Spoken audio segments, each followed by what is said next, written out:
Hey, what's going on, guys? Nick Douglas here, Children's Director at First Baptist Church of New London. What we're doing today, we're going to read a story to help children understand God and who He is. These stories are intended to build a biblical worldview in children, so having an adult around to answer tough questions is a great idea. The book I'm using is called Big Truths for Little Kids by Susan and Richie Hunt. If you want to check it out for yourself, feel free.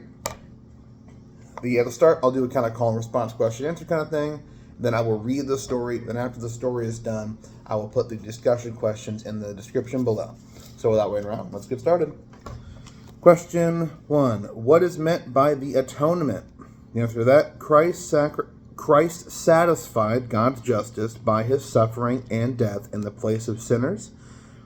The next question is, what did God the Father guarantee in the covenant of grace? The answer to that, to justify and sanctify all those for whom Christ died. All right, the story title for today is Oops. Cassie and Caleb were practicing soccer in their backyard. Caleb was helping Cassie learn to kick the ball. A fence stretched between their yard and the yard behind them. They had been told not to kick the ball in that direction because their neighbors had a beautiful garden with very expensive birdhouses collected from all over the world. Mr. and Mrs. Nelson loved to have the neighborhood children visit them. They even had parties and invited children to come and learn about the flowers and birds. Cassie and Caleb were not paying attention to the direction they were facing, and frankly, Caleb was not too concerned because he didn't think Cassie could ever kick the ball that far. That was when it happened. After what seemed to be a zillion attempts, Cassie ran up to the ball, kicked it as hard as she could, and the ball flew through the air and over the fence. The next thing they heard was the sound of wood crashing to the ground. They froze.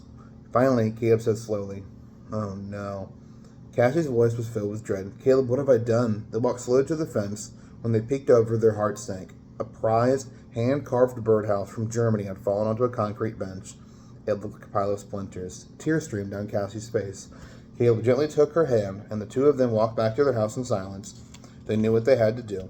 Mom and Dad in the kitchen took one look at their children's faces and knew something was wrong. "I'm so sorry. I've done a terrible thing, and I deserve to be punished. I'll pay them back if it takes the rest of my life," sobbed Cassie. "It's my fault, too," admitted Caleb. "I knew better. I'll do whatever you tell me so I can earn the money to help Cassie pay." "Wait a minute," their dad put up his hands. "What's going on?" Caleb told them the horrible story. Their dad said, "Kids, this is serious. Wait outside and let your mom and me talk." Cassie and Caleb sat on the back steps. "What do you think will happen to us?" asked Cassie. "We'll probably have to do extra chores every Saturday for 10 years to make enough money to pay this debt," replied Caleb. After a few moments, Cassie said, "I guess we'll have to stop playing soccer since we'll have to work on Saturdays." "Cassie," said Caleb, "we'll probably have to stop living." Finally, their dad told them to come inside. "Kids, I called the Nelsons and told them what happened. They were very kind. They said not to worry about it, but of course we must replace the birdhouse. I will order another one from Germany. The birdhouse is very expensive. You could never earn enough money to pay for it. Your mom and I are going to pay this debt for you." You mean we don't have to work to earn the money?" asked Caleb. "That's right," said their dad.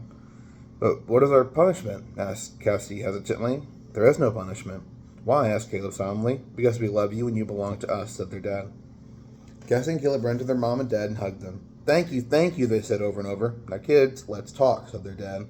"You stood before us guilty of a debt so big you could not possibly pay it. Your mom and I thought about how we stand before God guilty of a debt we cannot possibly pay. But Jesus said, 'I will pay their debt for them. I will take the punishment for their sin.' Then Jesus did something else. He gave us His righteousness." Their mom said, "We are going to take some splinters from that birdhouse and put them in a box for each of you. Whenever you look at those splinters, we want you to think about Jesus who died on the cross to pay the debt for your sins. We want you to think about how God the Father declared you to be justified, made righteous because of what Jesus did for you. Why did He do it? Because He loves you and you belong to Him. Our prayer is that you will always show your gratitude to Him by loving Him and doing what He commands." All right, guys, I'll put the discussion questions in the description down below, and I will see you next time. Bye.